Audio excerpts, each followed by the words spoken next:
గత ప్రభుత్వము ఒక చిప్ప ఇచ్చిపోయింది. ఆ చిప్పని ఎలా చూపించాలి, సినిమా స్కోప్లో చూపించాలా అంటే ప్రజల్ని ఒక మానసికంగా ప్రిపేర్ చేస్తున్నారు. ఇది ఇప్పుడున్న ప్రస్తుత ప్రభుత్వంలో ఉన్న పెద్దలు కావచ్చు, అందరూ చాలామందికి ఈ విషయం తెలుసు. గత ప్రభుత్వము మాజీ ముఖ్యమంత్రి తుగ్లక్ పరిపాలన చేసిన ముఖ్యమంత్రి గారు తెలంగాణని కోలుకొని దెబ్బ భవిష్యత్ తరాలని సుమారు నిన్న 2 దాంట్లో భద్రాద్రి యాదాద్రి దాంట్లోనే అంటే ఎటువంటి టెక్నాలజీ, అవుట్డేటెడ్ టెక్నాలజీ ఎలా అయితే మనం స్క్రాప్లో పడేసే టెక్నాలజీతో తీసుకొని భద్రాద్రిలో 3,500 కోట్లు ఎక్స్ట్రా, మళ్ళీ అది ఈరోజు పనికిరాదు. అది రెండోది యాదాద్రిలో సుమారు 10,000 కోట్లు, మళ్ళీ 20-30 సంవత్సరాల వరకు every year 800 crores for coal, 24,000 కోట్లు. అంటే మొత్తం అందరికి అన్నీ తెలుసు. ఈరోజు దగాపడ్డదంతా తెలంగాణ ప్రజలు, తెలంగాణ యువత. దయచేసి ఈ ఆటలన్నీ కట్టిపెట్టండి. ఇంకా జరిగిన ధ్వంసాన్ని విధ్వంసాన్ని పూర్తి చేయాలంటే అందరూ అన్ని పార్టీల వారు ఐకమత్యంగా ఉండి ఏదైతే 1,400 మంది బిడ్డలు ఆత్మార్పణ చేసుకున్నారో ఈ 6Gలు ఏమంటారు, 6 గ్యారెంటా, 8 గ్యారెంటా, 18 గ్యారెంటా, ముఖ్యంగా ప్రధానంగా తెలంగాణ కోరుకున్నది యువత, ఉద్యోగాలు.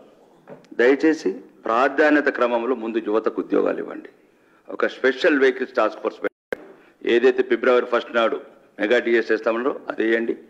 మిగతా 2 లక్షల ఉద్యోగాలు immediately within 3 months complete all పార్టీస్తో ఒక కమిటీ క్రియేట్ చేసి ఒక డైనామిక్ ఆనెస్ట్ ఆఫీసర్స్ ఒక కమిటీకి ఏర్పడి ఈ 3 నెలల్లో మాత్రం ఫస్ట్ మీరు 2,50,000 మంది బిడ్డలకు ఉద్యోగాలు ఇవ్వండి, తెలంగాణ బిడ్డలకు.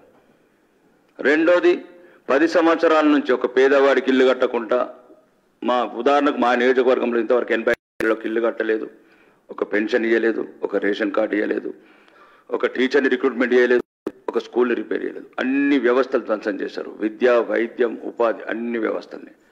ప్రాధాన్యత క్రమంలో ముందు పేదవాళ్ళకి ఇల్లు కట్టించండి. చాలుగా ఈ శ్వేతపత్రాలు చూసుకోవడానికి రాసుకోవడానికి కూడా పనికిరావు.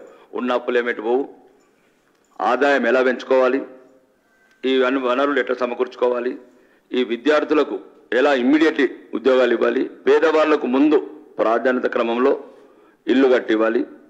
మా ప్రభుత్వం కూడా సెంట్రల్ ప్రభుత్వం మా కిషన్ రెడ్డి గారు రాష్ట్ర అధ్యక్షులు చెప్పినట్టు ప్రధానమంత్రి ఆవాస్ యోజన కింద ఎన్ని లక్షల ఇళ్ళు అయినా మీరు ప్రపోజల్స్ పంపండి, మేము సెంట్రల్ గవర్నమెంట్ రెడీగా ఉన్నామని. కాబట్టి దయచేసి ఈ దీని ముందు ఉపాధి, ఎందుకంటే తెలంగాణ ఏర్పడ్డదే ఉద్యోగాల గురించి, ఏదో పారిశ్రామికవేత్తల గురించో లేకపోతే ఆ మాఫీ తర్వాత వేయండి. ఫస్ట్ పిల్లలకు మాత్రం కంపల్సరీ ఉద్యోగాలు ఇవ్వండి. ఇంకా ఆటలు కట్టి పెట్టండి. ఇంకా అన్నగారు అన్నీ చెప్పారు కాబట్టి దయచేసి రాష్ట్ర ప్రభుత్వానికి నా యొక్క ప్రత్యేక రిక్వెస్ట్ ఏంటంటే ఈ పిల్లలు రోజు రోజుకు నిరాశ చెందుతున్నారు. యువతనే దేశ భవిష్యత్తు. ప్రవళిక లాంటి సంఘటనలు, ప్రవీణ్ నాయక్ సంఘటనలు ఇంకా పునరావృతం కాకూడదు. ఈ రాష్ట్రంలో ప్రతి మేధావి వర్గం, ప్రతి రాజకీయ పార్టీలు అందరూ కూడా ముందుగా ఆలోచించాల్సింది ఈ రోజున్న నిరుద్యోగ యువత గురించే. ముందు ఉద్యోగాలు ఇవ్వండి, తర్వాత ఇల్లు ఇవ్వండి, తర్వాత మీ ప్రాధాన్యత కార్యక్రమంలో ఏమేమి ఉన్నాయో మేనిఫెస్టోలో అవి అమలు చేసుకుంటూ పోండి. ఈ వీడియో మీకు నచ్చినట్టయితే లైక్ చేయండి, 10 మందికి షేర్ చేయండి. అలాగే కామెంట్ల రూపంలో మీ అభిప్రాయాలను మాతో పంచుకోండి. Nationalist hub group of channels ను సబ్స్క్రైబ్ చేసుకుని తెలుగునాట జాతీయవాద జర్నలిజాన్ని ప్రోత్సహించండి. ఈ వీడియో కింద ఉన్న బెల్ ఐకాన్ పై క్లిక్ చేయడం మర్చిపోవద్దు.